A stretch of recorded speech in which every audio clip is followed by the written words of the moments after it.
Hi everyone, नमस्कार। मैं आपका wait doctor Subhash Chandra Maurya. Friend, आज के वीडियो में आपके पूछे गए क्वेश्चन के जवाब देने वाला हूं। आप वीडियो के अंत तक बने रहिए। Okay friend, without time wasting आपके क्वेश्चन का जवाब देना शुरू करते हैं। फ्रेंड, जो पहला क्वेश्चन मैंने लिया है ऐश्वर्या श्रीवास्तव। उन्होंने पूछा, वैक्सीन लगवाने के बाद भी मेरे पपी को हुआ ये वायरस नर्वस फॉर्म था और बच नहीं सका। फ्रेंड, ये पूछना चाह रहे हैं कि हमने ऑलरेडी वैक्सीन उसको दिया था अपने डॉग को, लेकिन फिर भी उसको कैनाइन डिस्टेंपर हो गया। तो फ्रेंड, मैं आपकी जानकारी के लिए बता दूं, ये ज़रूरी नहीं कि आप जो है अगर उसको प्रॉपर वैक्सीनेशन दिए हैं तो उसको जो है डिस्टेंपर या तो पारो इन्फेक्शन ना हो। फ्रेंड, ऐसा कुछ केसेस में हो भी सकता है कि उसको इन्फेक्शन हो जाए। तो इसके अलावा फ्रेंड दूसरे भी रीजन्स हो सकते हैं, जैसे उसका जो है वैक्सीनेशन फेल्योर हो सकता है फ्रेंड जो है कोल्ड चेन मेंटेन न किया गया हो वैक्सीन का, तो वैक्सीन फेल्योर हो सकता है। तो फ्रेंड, मेरा सजेशन यही रहता है, जब भी आप अपने डॉग को वैक्सीनेशन कराइए तो हमेशा किसी क्वालिफाइड वेट डॉक्टर से ही कराइए, क्योंकि वो हमेशा कोल्ड चेन मेंटेन को अच्छे समझता है और दूसरी बात जो है प्रॉपर हेल्थ चेकअप करने के बाद ही वैक्सीन देता है। तो इसकी वजह से वैक्सीन फेल्योर होने के चांसेस बहुत ही कम हो जाते हैं। फ्रेंड, अगला क्वेश्चन पढ़ने से पहले मेरा सुझाव है कि अगर आप हमारे चैनल पर नए हैं तो इस चैनल को सब्सक्राइब करना ना भूलें। इससे क्या होगा फ्रेंड, आपको ऐसी ही पेट्स रिलेटेड जानकारी आपको हमेशा मिलती रहेगी। ओके फ्रेंड, बढ़ते हैं अगले क्वेश्चन की तरफ। अगला जो क्वेश्चन पूछा है सावित्री चौहान जी ने पूछा है। उन्होंने पूछा, sir shall we give dog खट्टा butter milk instead of curd? Please answer as early as possible. Savitri ji, मैं आपको बता देना चाहता हूँ कि आप अपने डॉग को निश्चिंत होकर आप बटर मिल्क उसको खिला सकते हैं, मगर आपको ध्यान रखना है कि बटर जो है बहुत ज़्यादा खट्टा ना हो, क्योंकि उसकी वजह से उसको जो है एसिडिटी होने के चांसेस हो जाते हैं। तो फ्रेंड, आप निश्चिंत होकर अपने डॉग को बटर मिल्क और कर्ड खिला सकते हैं। अगला क्वेश्चन जो लिया है हमने वो है रणबीर यादव जी का है। उन्होंने पूछा, सर क्या रेबीज का वैक्सीन 10 दिन बाद लगा सकते हैं? प्लीज़ सर आप इसकी जानकारी दें। तो रणबीर जी, आपको हमेशा ध्यान रखना चाहिए, जैसे ही अगर आपको डॉग बाइट या आपके पेट को डॉग बाइट होता है तो हमेशा कोशिश करिए आप जो है 24 घंटे के अंदर अपने डॉग को या खुद को वैक्सीनेशन कराना स्टार्ट कर दीजिए। क्योंकि फ्रेंड, इसका एक शेड्यूल होता है जो होता है 0 डे। जो 0 डे माना गया है वो मतलब डॉग बाइट होने के 24 घंटे के अंदर को 0 डे माना जाता है। इसके बाद 3rd डे रहता है, फिर 7 डे, 14 डेज, फिर 28 डेज। इस तरह जो है डिफरेंट वैक्सीनेशन शेड्यूल रहता है पोस्ट बाइट का। तो फ्रेंड, हमेशा कोशिश करिए कि 24 घंटे के अंदर आपको जो है टिटेनस का इंजेक्शन और फर्स्ट एंटी रेबीज का वैक्सीनेशन आपको, या अगर के डॉग को जो है डॉग बाइट हुआ है तो उसको जो है वैक्सीनेशन ज़रूर कराएँ। हो फ्रेंड, आपको समझ में आ गया होगा। अगला जो क्वेश्चन है विकी जी ने पूछा है। उन्होंने पूछा, hello sir, I have a question. If you don't know whether the bitten snake was poisonous और non poisonous, in that case what treatment should we do? Friend, इन्होंने क्वेश्चन यही पूछा है कि अगर स्नेक बाइट हो जाता है तो अगर आपको पता नहीं है कि वो स्नेक पॉइजनस था कि नॉन पॉइजनस था, मतलब वेनमस था या नॉन वेनमस था, तो उसका ट्रीटमेंट क्या कराएं। अगर आपको जो है स्नेक बाइट हुआ है और आपको कन्फ्यूजन है कि वो वेनमस था कि नॉन वेनमस स्नेक था, तो फ्रेंड आपको हमेशा अपने डिस्ट्रिक्ट हॉस्पिटल में तुरंत जाना चाहिए और वहाँ पे डॉक्टर आपको बता देंगे कि फैंग्स मार्क देख के आइडेंटिफाई कर सकते हैं कि उसको जो है वेनमस स्नेक ने बाइट किया है या नॉन वेनमस स्नेक ने बाइट किया है। तो उसके अनुसार जो है आपका डॉक्टर ट्रीटमेंट करेगा। अगला जो क्वेश्चन पूछा है कैरा यरक ने पूछा है। उन्होंने पूछा, सर प्रेग्नेंट डॉग को भी मैंगो खिला सकते हैं क्या? तो नाम क्या है? कैरा यरक। तो कैरा जी, आप जो है निश्चिंत होकर अपने डॉग को मैंगो खिला सकते हैं, वो चाहे प्रेग्नेंट हो या ना हो। लेकिन फ्रेंड, आपको हमेशा ध्यान रखना है कि आपके अपने डॉग को जो है मैंगो ज़्यादा नहीं खिलाना है, क्योंकि उसकी वजह से कभी कभी क्या होता है, स्टमक अपसेट हो सकता है, उसको लूज मोशन हो सकता है।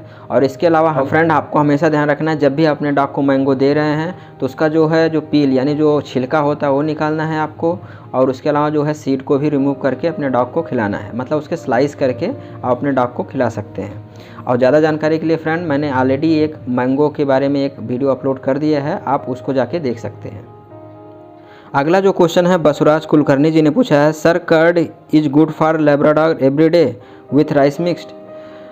जी हाँ फ्रेंड, कर्ड राइस जो है सबसे फेमस और सबसे अच्छा भोजन होता है डॉग के लिए। तो आप फ्रेंड निश्चिंत होकर अपने डॉग को कर्ड राइस जो है डेली खाने को दे सकते हैं। बट हमेशा ध्यान रखिए कि जब भी आप इसको दे रहे हैं तो कोशिश करिए आफ्टरनून सीजन में दीजिए, मतलब दोपहर के टाइम पे दीजिए। और कभी भी अपने डॉग को लेट नाइट या बहुत ही सुबह के टाइम जो है अपने डॉग को कर्ड राइस न खाने को दें। इससे क्या होता है, कभी कभी स्नीजिंग या कफिंग होने के चांसेस रहते हैं। तो फ्रेंड, आप निश्चिंत होकर अपने डॉग को कर्ड राइस खाने को दे सकते हैं, वो भी डेली। और ज़्यादा जानकारी के लिए आप हमारा डिटेल वीडियो भी देख सकते हैं। कर्ड के ऊपर मैंने एक डिटेल वीडियो बनाया है, आप उसको जाके वहाँ भी देख सकते हैं। अगला जो क्वेश्चन पूछा है नीरज चौधरी जी ने पूछा है, क्या पिटबुल डॉग को काले चने दे सकते हैं क्या? नीरज जी बिल्कुल दे सकते हैं अपने डॉग को चना, क्योंकि प्रोटीन रिच होता है। इससे आपको डॉग को जो है प्रॉपर प्रोटीन मिल जाता है। लेकिन फ्रेंड हमेशा आपको ध्यान रखनी है, चने को जो है सोकिंग फॉर्म मतलब एकदम भिगो के देना चाहिए। या तो सबसे बेस्ट रहता है कि आप चने को अच्छे से पानी में बॉयल कर लीजिए, फिर इसके बाद उसको डॉग को दीजिए। इससे क्या होगा, उसको डाइजेस्ट करने में ज़्यादा प्रॉब्लम नहीं होगी। अगला जो क्वेश्चन है संजू श्रीगौंड का है, सर मेरे GSD 5 टाइम्स मैंने मीटिंग किया लेकिन वो कंसीव नहीं कर रहा है। उसका कल्चर टेस्ट करवाया, सब नॉर्मल है, फिर भी कंसीव नहीं हो रहा है, क्या करें सर?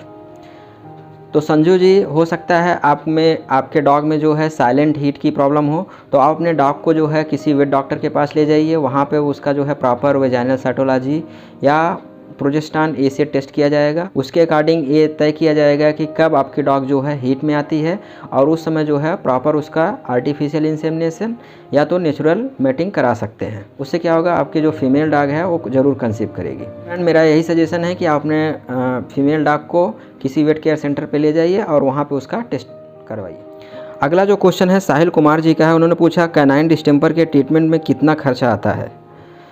तो साहिल जी ये आपका क्वेश्चन बहुत ही सरल है, लेकिन इसका आंसर जो है बहुत ही कठिन है। तो फ्रेंड मैं आपको एकदम क्लियरली नहीं बता सकता है कि कितना खर्चा आता है। एक्चुअली फ्रेंड ये डिपेंड करता है कि उसके डॉग की कंडीशन क्या है, वो जो कैनाइन डिस्टेंपर हुआ हो किस स्टेज में है, मतलब वो शुरुआती स्टेज में है या लेटर स्टेज में है। इसके अलावा फ्रेंड जो है डिपेंड करता है कि उसको जो है ऑलरेडी पहले उसको वैक्सीनेशन दिया गया है कि नहीं दिया गया है। इन सब बातों पे डिपेंड करता है। अगर फ्रेंड ऑलरेडी जो है उसके पहले वैक्सीनेशन आपने कराया है अपने डॉग को, तो डॉग में रिकवरी होने के चांसेस ज़्यादा रहते हैं और उसका खर्चा भी बहुत कम आता है। लेकिन फ्रेंड अगर आपने जो है पहले कोई भी वैक्सीनेशन नहीं दिया गया है, तो इसका जो साइन सिम्टम्स दिखते हैं वो बहुत ही सीवियर टाइप का दिखता है और उसका खर्चा भी बहुत ज़्यादा आता है।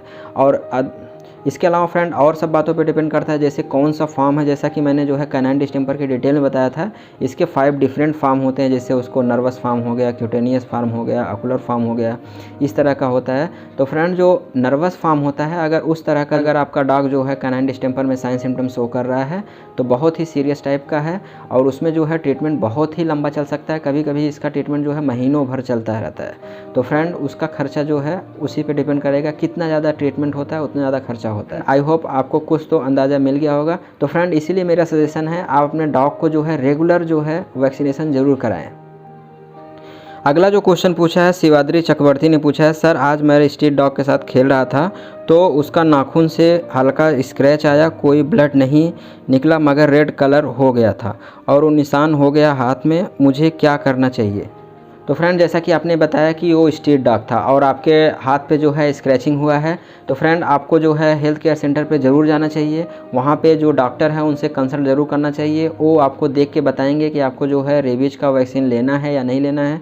और फ्रेंड इसके अलावा जो है आपको जो है टिटेनस का इंजेक्शन भी लेना पड़ सकता है। जितना जल्दी हो सके आप अपने हेल्थ केयर सेंटर पर ज़रूर संपर्क करें।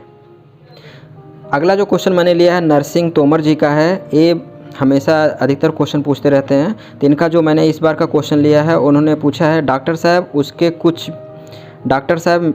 कुछ भी खाता है, उसके शरीर में लगता नहीं है और बहुत ही कमज़ोर है। मतलब फ्रेंड ये पूछना चाह रहे हैं कि मेरा डॉग जो है उसको खाता तो बहुत है लेकिन उसके शरीर को कुछ लगता नहीं है। तो फ्रेंड मैं आपको बता दूं कि आप अगर अपने डॉग का जो है रेगुलर वैक्सीनेशन, रेगुलर डिवर्मिंग कराते हैं और प्रॉपर टाइम पे अपने डॉक्टर से, अपने वेट डॉक्टर से हेल्थ चेकअप प्रॉपर टाइम पे कराते हैं, तो आपका डॉग जो है एकदम पूरी तरह से हेल्दी रहेगा, उसको कोई भी प्रॉब्लम नहीं रहेगी। और फ्रेंड कभी कभी क्या होता है, मिनरल डेफिशिएंसी हो जाता है, विटामिन डेफिशिएंसी हो जाता है, उसकी वजह से भी डॉग कमज़ोर हो जाता है।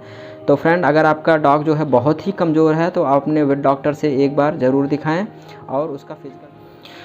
अगला जो क्वेश्चन पूछा है चैतन्य सोलंकी जी ने पूछा है, sir can you please tell me vaccine name, my dog is affected by canine distemper.